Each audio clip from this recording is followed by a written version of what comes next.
Best varicose veins చికిత్సనే పొందండి. నొప్పి లేని చికిత్స కోసం సంప్రదించండి ఎబిస్ హాస్పిటల్. నమస్తే అండి ప్రదీప్ జోషి గారు. నమస్తే అండి, శ్రీమాత్రే నమః. చిన్న డౌట్, హోలీ విషయంలో కూడా కన్ఫ్యూజన్ ఉంది. 3 4 అని 3వ తారీఖా 4వ తారీఖు అసలు అర్థం కావట్లేదు. కొంతమంది 3వ తారీఖు మధ్యాహ్నం నుంచి వస్తుంది, హోలీ దహనం అంతా ముందు రోజు చేస్తారు, 4వ తారీఖు హోలీ చేసుకోవాలి. కొంతమంది ఏమో కాదు 2వ తారీఖే హోలీ హోలికా దహనం, 3వ తారీఖు పండగ చేసుకోవాలని. అసలు ఏది కరెక్ట్ ఇందులో? ఎప్పుడైనా గుర్తుపెట్టుకోండి, పౌర్ణమి గడియలు ఎప్పుడైతే ప్రారంభమవుతాయో ఆ టైంలో హోళికా దహనం చేయడము, హోళికా దహనం అయిన ఒక 4 గంటల తర్వాత హోళీ ఆడుకోవడం అంతే. ఓహో, ఓకే. దాంట్లో ఏం లేదు.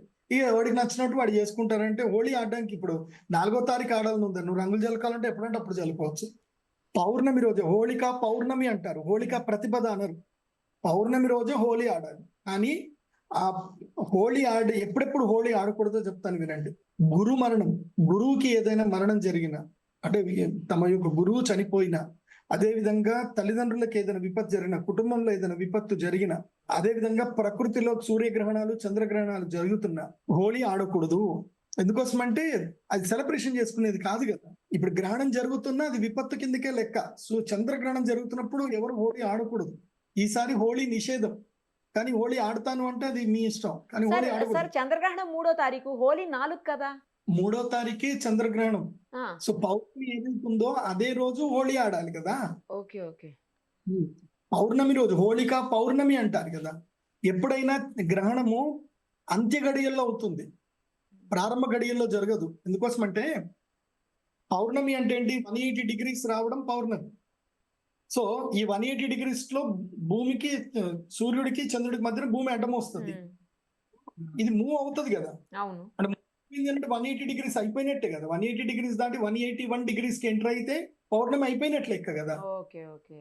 181 డిగ్రీస్ అయిపోతే మధ్యలో మనకి భూమి కనబడ్డు కదా, అంటే గ్రహణం ఉండదు. సో పౌర్ణమి అయిపోతుంది మనకి. ఏది 3వ తారీఖు రోజున సాయంత్రం 7:30కి పౌర్ణమి అయిపోతుంది. పౌర్ణమి అయిపోయిన తర్వాత నీకు ఇంకా హోళీ ఆడడానికి ఏముంటుంది. అయితే లెక్క ప్రకారం 3వ తారీఖే హోలీ కూడా, కాకపోతే గ్రహణం కాబట్టి ఆడడం మంచిది కాదు అంతే. ఆడకూడదు, మంచిది కాదు కదా, ఆడకూడదు అసలు. ఇక ఆడతాను అంటే 4వ తారీఖు ఆడుకోండి. 4వ తారీఖు నో ప్రాబ్లం. ఓకే. 4వ తారీఖు ఆడుకోండి మంచిగా. గ్రహణం సమయం 3 గంటల 19 నిమిషాలు మధ్యాహ్నం, సాయంత్రం 6 గంటల 19 నిమిషాల వరకు అంటున్నారు. నిజమేనా సార్? కరెక్ట్ అన్నది? అట్లా ఉండదు. 3 గంటల నుంచి 7:30 వరకు ఉంటుంది గ్రహణ ప్రభావం ఉంటుంది. విడుపు స్నానాలన్నీ 7 గంటల తర్వాత విడుపు స్నానాలు చేయాలి. 7 తర్వాతనే. తర్వాతనే విడుపు స్నానాలు. పట్టు స్నానాలన్నీ 3 గంటలకి. 3 గంటలకు పట్టు స్నానము, 7 గంటలకు విడుపు స్నానము. దేవాలయాలన్నీ కూడా ముందే మూసేయాలి. అంటే 3వ తారీఖు పొద్దున దేవాలయాలు తెరవకూడదు. 2వ రాత్రే దేవాలయాలు క్లోజ్ చేసేయాలి. దేవతా విగ్రహాల మీద దర్భలు అన్ని కూడా వేసేసుకోవాలి. 3వ తారీఖు మార్నింగ్ దేవాలయ తలుపులు తెరవడానికి లేదు. ఎందుకోసం అంటే గ్రహణం ప్రారంభం అయిపోతుంది కాబట్టి దేవాలయ తలుపులు తెరవకూడదు. అయిపోయిన తర్వాత విడుపు స్నానం చేసి అప్పుడు పుణ్యావచనం చేసుకొని దేవాలయ శుద్ధి, గృహ శుద్ధి, ఇంట్లో శుద్ధి చేసుకోవడము అందరూ చూసుకోవాలి. మెయిన్ గర్భిణీ స్త్రీలు కూడా ఈ గ్రహణ సమయంలో ఎక్కడికి బయటకు రాకూడదు. 3వ తారీఖు మార్నింగ్ 10 గంటల వరకు స్నానం కంప్లీట్ చేసుకొని మాక్సిమం 11-12 గంటల లోపలనే భోజనాలు కంప్లీట్ చేసుకోవాలి. పాల పదార్థాలు తినకూడదు. గర్భిణీ స్త్రీలు బయటకు ఎక్కడికి వెళ్ళకూడదు.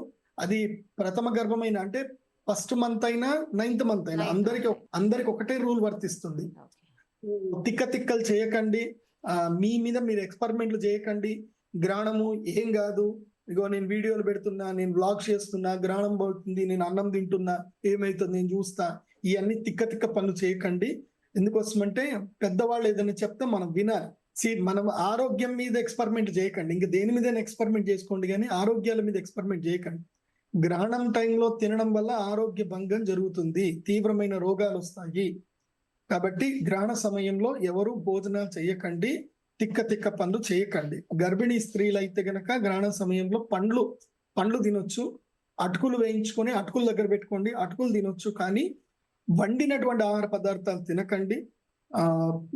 ఆపిల్స్ పెట్టుకోండి, బనానాస్ పెట్టుకోండి. పిల్లలైనా సరే ఫ్రెష్ ఫ్రూట్స్ తినొచ్చు, అటుకులు తినొచ్చు. కానీ అన్నం తినకూడదు, వండిన ఆహార పదార్థాలు తినకూడదు. ఏం పర్లేదు. ఎంత మధ్యాహ్నం 12 నుంచి సాయంత్రం 6 గంటల వరకే కదా, 7 గంటల వరకు. ఒక 7 గంటలు తినకపోతే ఏమవుతుంది, ఏం కాదు. అండ్ గర్భిణీ స్త్రీలు మొబైల్ కి దూరంగా ఉండండి. ఈ కర్ణ పిశాచిని దూరం పెట్టండి. రేడియేషన్స్ విపరీతంగా ఉంటాయి గ్రహణ సమయంలో. కాబట్టి సార్ ఓకే. ప్రశాంతంగా ఏదైనా పుస్తకం తీసుకొని భాగవతం చదువుకోండి, రామాయణం చదువుకోండి, లేదంటే గురుగారు చాగంటి కోటేశ్వరరావు గారి ప్రవచనాలు వినండి, మంచిది. సుందరకాండ వినండి, గ్రహణంకి సంబంధించిన అమ్మవారి దేవి భాగవతం వినండి. గర్భిణీ స్త్రీలు గ్రహణం జరిగేటప్పుడు దేవి భాగవతం వింటే మంచి పుణ్యం వస్తుంది. మణిద్వీప వర్ణన వింటే మంచి పుణ్యం వస్తుంది. చాలా అద్భుతంగా చెప్తారు. మీ మనస్సు ప్రశాంతంగా ఉంటుంది, మీ బిడ్డకు కూడా శక్తి వస్తుంది. దేవి భాగవతం అందరూ వినండి. భాగవతము దేవి భాగవతం వినండి. Okay right sir. Thank you so much. Srimata.